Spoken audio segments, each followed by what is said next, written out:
Biometrics. Paano ba ang proseso? Sakto at andito ka sa channel na ito at talakayin natin ito kabayan. Kayo ba ay babiyahe papuntang Canada at kakailanganin nyo ng visa o permit o kayo ay nag-a-apply bilang isang worker, estudyante, visitor o permanent resident? Maaring kailangan nyong magbigay ng biometrics gamit ang inyong mga fingerprint at picture. Sa pagbigay ng biometrics kakailanganin lang ng ilang minuto upang maskan ang inyong fingerprint at makunan kayo ng picture para mapagtibay at makumpirma ang inyong pagkakakilanlan. Ang Canada ay nakikiisa sa maraming bansa na nagkokolekta at kumukuha ng biometrics bilang isang paraan sa pagpigil ng panlilinlang at pagbabago sa pagkakakilanlan. Ang pagkuha at pagpapatunay sa inyong biometrics ay nakakatulong sa mga immigration at sa mga border officers ng Canada na matiyak na kayo ang taong sinasabing kayo.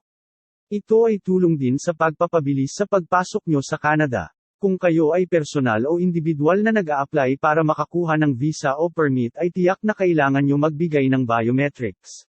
Maaari nyong ibigay ang inyo biometrics kasabay ng pagsusumite ninyo ng inyong aplikasyon sa Visa Application Centers. Ang Visa Application Center o VAC ay mga pribadong tagapagbigay ng serbisyo na autorisado ng pamahalaan ng Canada. Dito din ay titiyakin ng mga ahente Visa Application Center kung kumpleto ang inyong application at kukumpirmahin kung tama ang inyong binayaran. Pagkatapos ay i-scan nila ang inyong fingerprint at kukunan kayo ng litrato. Kung kayo ay nag-a-apply naman sa online at kailangan nyong magbigay ng biometrics, makakatanggap kayo ng Biometric Instructions Letter sa pamamagitan ng inyong secure na account sa IRCC, at kung kayo ay nag-a-apply sa pamamagitan ng sulat, koreo o mail, ito naman ay ipapadala sa inyo ang Biometric Instruction Letter.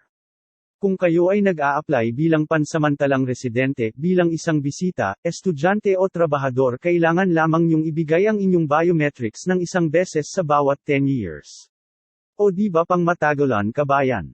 Para ibigay naman ang inyong biometrics at ibang impormasyon ay kakailangan nyong pumunta sa mga sumusunod na lugar.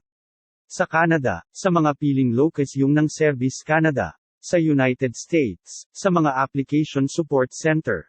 At sa mga nasa ibang bansa ay sa Visa Application Center o VAC. Ito naman ay halos over 140 centers worldwide.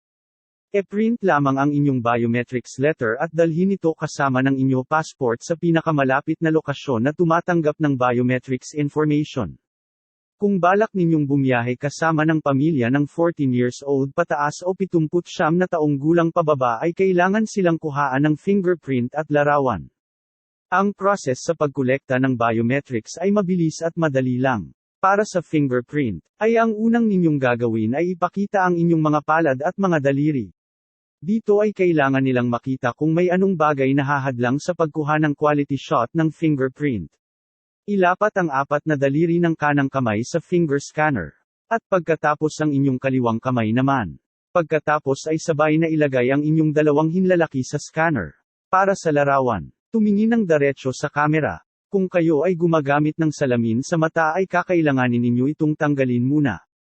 Kailangan din ay makita ng buong mabuti ang inyong mukha. Huwag sumimangot o ngumiti. O di ba madali lang kabayan?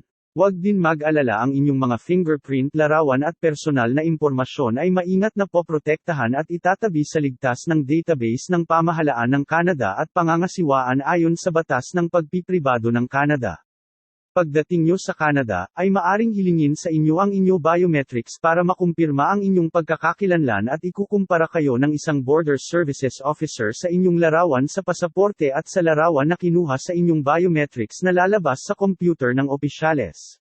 Sa paraang ito ay napipigil ang mga pagpapanggap o paggamit ng maling impormasyon ng isang tao na gustong pumasok sa Canada. Ang mga fingerprint ay ginagamit sa buong mundo na isa sa pinakamaasahang pamamaraan upang makilala ang mga tao. Para matuto pa tungkol sa biometrics ay bumisita lang sa canada.ca/biometrics. Kabayan, don't forget to like and share. At mag-comment ka na din para sa iyong mga katanungan.